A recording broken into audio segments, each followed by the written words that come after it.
We're the land of the free and the home of the brave. What's going on YouTube? Team Tommy here and welcome to the Marquee. It's opening night in the NBA and man do we have a doubleheader for you.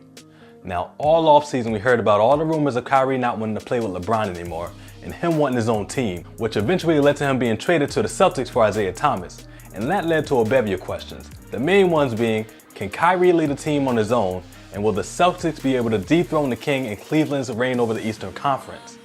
And thankfully we didn't have to wait long to see things play out, as the very first game of the season saw the new look Celtics take on the Cavs. And there he is, public enemy number one in Believe Land, as Kyrie Irving warms up before the tip in his new Celtics greens. And he will waste no time reacclimating himself to the baskets in Cleveland as he takes the opening tip and lays it in for the first basket of the game. And here we can see it from another angle as he lays it up over the much smaller Isaiah Thomas. Next possession down and LeBron James loses the ball to the Celtics' other big addition in Gordon Hayward, and he takes it coast to coast and throws down the one-handed slam, sending a message to the Cavs that it's not going to be another cakewalk in the East this year. IT gets into the action as he uses the Thompson screen and pulls up over the Irving contest for his first bucket as a Cav. With the very next possession for the Cavs, old man LeBron shows us that he can still get up and throw it down with authority. Let's take another look as the King is putting everyone on notice that the springs are still working and he had them oiled up for this game. And Al Horford makes the smart business decision to move ever so slightly out of the way to avoid being put on a poster.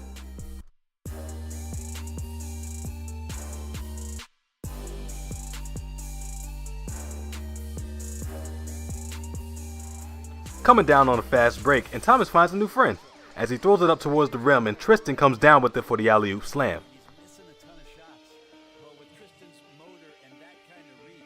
Off the Derrick Rose turnover, Celtics rookie Jason Tatum thinks he has an easy basket, but he learned real quick that you gotta be quicker than that, as Crowder does his best LeBron impression and chases down the rookie from behind, saving what could have been an easy 2 points.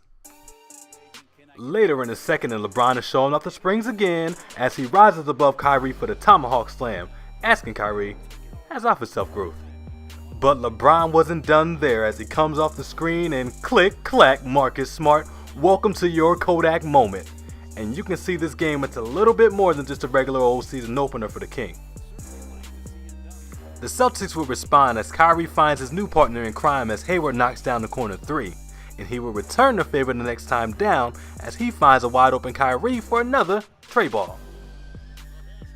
And to close out the half, Isaiah gets Kyrie to hesitate with the ball fake, and he's able to get to the basket and scoop it in with the left. The Cavs take the lead into halftime, but it's a close one as Kyrie is able to drop 12 points in only 11 minutes in the first half in his first game back at the Q. We're in the third and JR is out on the break, and you know it's a good day when the Henny men can find Tristan Thompson on the other end of an alley-oop pass. Later in the quarter and hey LeBron, you guys don't play together anymore. Kyrie takes the steal all the way and you know he felt the chase down looming, but he was still able to lay it in over the outstretched arms of LeBron. And he tells the crowd to chill. This is still my flat earth and I run this. The Celtics would go on a little mini run from there as the rookie knocks down the corner three, cutting the lead down to 2. And with the score tied, K-Love would turn the ball over, leading to the transition basket for Jaylen Brown, and that gives the C's their first lead of the second half. Cavs trailing and Kevin will make up for his earlier mistake as he drills the corner three right in the face of the D to give the Cavs the lead going into the fourth where the 2-point guards will put on a show. Kyrie strikes first as he stares eye to eye with IT and says, "This is who you guys got to replace me?" He puts on his slides and gets to dancing, something that the Cavs fans are very familiar with as he crosses over Thomas and knocks down the mid-range jump shot. But LeBron tells IT to go get you some as he pulls up for the wide open mid-range jump shot, giving the Cavaliers a 5-point lead. Cavs up 3 and IT will go back at Kyrie, giving him a taste of his own medicine as he lulls him to sleep before stepping back and drilling it over Irving, letting him know that you can't guard me, young blood. Here's another look at it as a 5'9" Thomas rises for the bucket. Just over 2 minutes left, and Cleveland would execute the pick and roll to perfection as they get the switch on D, and Thompson is able to drop the lob pass in to give the Cavs a 9-point lead. No stranger to pressure in Cleveland, Kyrie will respond quickly, setting up Isaiah Thomas with the hesitation just to drill it in for 3 like a savage, and the Celtics only trail by 6. Same score as Marcus Smart drives to the basket and lays it in for 2 and send him to the line as he's fouled on the play. Here you see him able to take the contact and still put it up, and then Smart would hit the free throw, cutting their deficit down to 3. Under a minute left, and Thomas would try to put the moves on Kyrie again, but who said Kyrie can't play D? He forces the turnover, comes down the court, and pulls up from the same spot Durant did in the finals, and he can't get it to fall. But Tristan steps out on a rebound, giving the season another chance. And if it's one thing Uncle Drew knows about, it's getting buckets. Kyrie comes around the screen, gets the ball, and knocks down the middle to bring his team within 1 point. But Isaiah Thomas wouldn't let the Celtics bring him down again. He gives the ball up to James, is able to get a clean look from straight away, and nails the jump shot. And remember the defense we talked about with Kyrie earlier? Well, he kind of lost IT for a second. And you can see how pumped Isaiah Thomas is. After all he gave to that organization, you know this game is just a little more personal for him. Now Boston wasn't out of it yet, but they had to score quickly, and quickly they did as they gave it to their best player on the court. Kyrie Irving pulls up for the jump shot, cutting the lead down to 1 again. But with 26 seconds left, the Celtics have to foul. Instead, they let JR get away, and he slams it in for 2. But that still leaves the Celtics with plenty of time left on the clock, so they don't necessarily have to go for 3.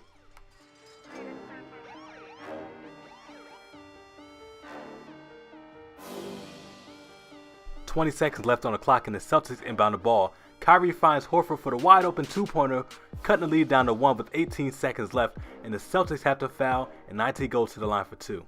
Thomas steps to the line, drills the first one, but he still needs to make the second one in order to make it a 3-point game. And the Celtics don't have any timeouts, so they have to run regardless, whether it comes off the board or they have to inbound it. IT can't get the second one to go, and the Celtics run. Only down 2, you would think they'd want to get into the hands of Kyrie, who's been hot the entire quarter. And you'll see on this final possession, he looked to have a great shot available. Instead, Smart finds Hayward, who decides to go for the win in the face of LeBron, and he can't get it to go. And the Cavs take a hard-fought win in a game that felt more like a playoff battle than a season opener. But let's take a look at that final possession. Keep an eye at the bottom of your screen as Kyrie frees it right there. You gotta believe that Kyrie would have hit that shot. Instead, Smart passes it to Hayward, Hayward pulls up, and they can't get it to go. Heartbreaking loss for Kyrie, and you know he wanted that last shot to try to stick it to the Cavs in his first game back. On the flip side, you gotta be happy for Isaiah Thomas, who was able to exact a little bit of revenge after everything Boston put him through. So as it goes, the Cavaliers win 85-83, behind Isaiah Thomas's 19 points, including 10 in the fourth, and LeBron's 11, 8, and 10.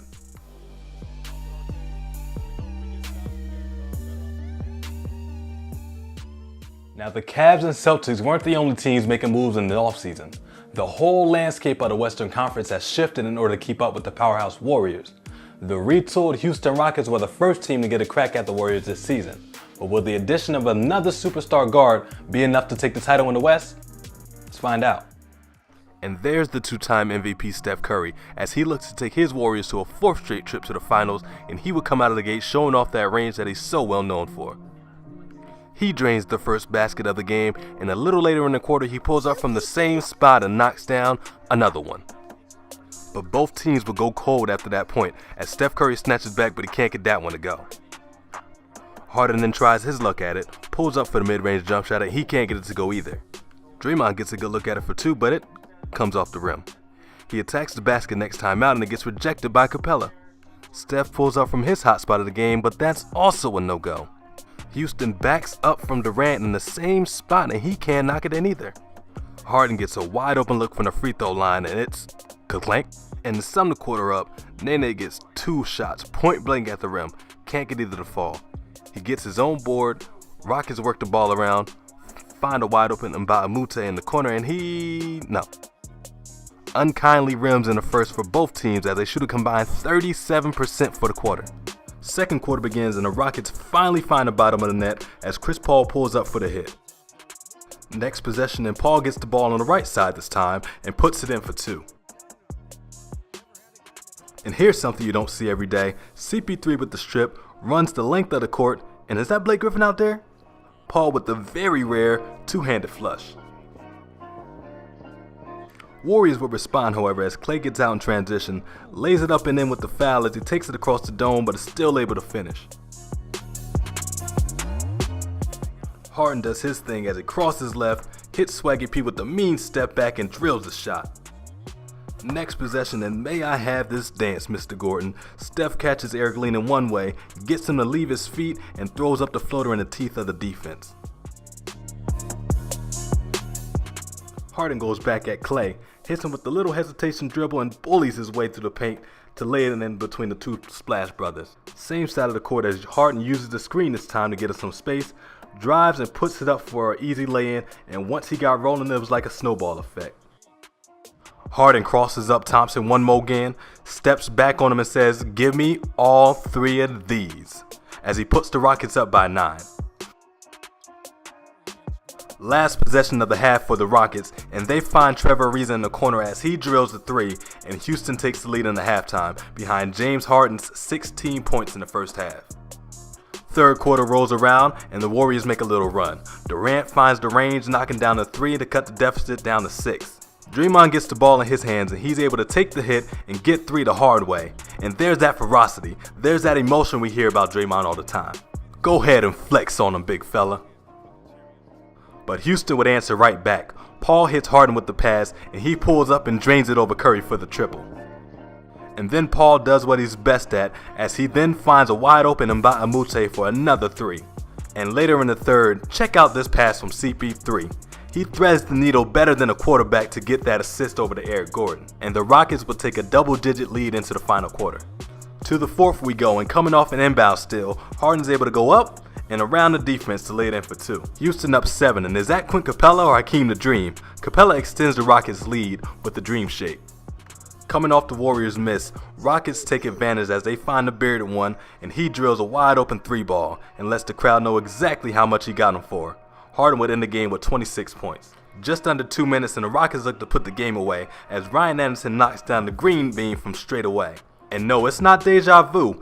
Anderson gets the ball from CP3 in this game, set, match as the Rockets hand the Warriors their first loss of the season on their own home court. Chris Paul drops 13 and 10 in his debut for the red and yellow. Well, that does it for tonight's coverage. Don't forget to like, subscribe, and share if you enjoyed. Much luck and success to everybody, and I'll see you guys soon.